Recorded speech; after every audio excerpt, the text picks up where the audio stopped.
Hey everyone, welcome to our channel. You can easily convert a PNG to JPG on your iPhone without third-party apps and built-in feature of iPhone. So here is how to do it. First of all, open the Photos app and select the PNG image.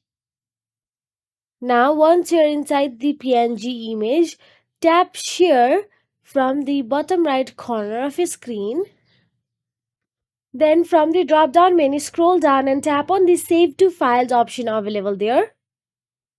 Once you save your photos to files, simply tap on the three dot icon available at the top right corner of your screen.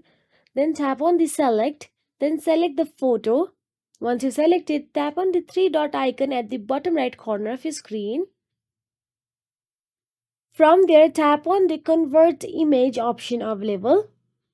Then choose the file format, tap on the JPG. Then also you can tap on the size of JPG you want, small, medium or large. And that is it. If you found this video helpful, please like, share and subscribe, and thank you so much for watching.